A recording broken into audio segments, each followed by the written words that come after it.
vir ons, wie is jy as jong man?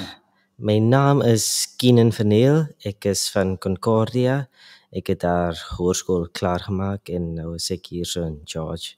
Okay, woon jy nou hieronder? Hieronder? Is jy woonagtig hier? Ek bly nog in Concordia. Okay, maar net vir 'n rukkie hier. Ja, Okay, nou sê my wat nou net 'n paar amper 'n halfuur gelede, wat het gebeur?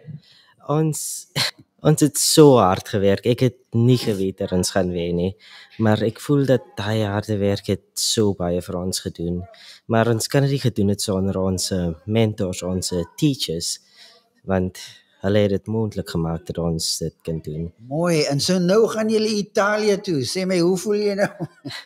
Ek was nog nooit uit Suid-Afrika uit nie, so dit Sê is jou eerste keer? ja, dit is my eerste gaan die keer. lekkerste wees. Dit Jy is, gaan lekker bang wees, maar is alright. Is 'n baie nuwe experience vir my. Right. Nee, jy moet dit geniet. Het jy al klaar vir jou ouers of wie ook al gesê? Ja, Wat gebeur het? ek sal my ma later bel, maar ek het al gesê dat ons het gewen. En wat sê die spanne?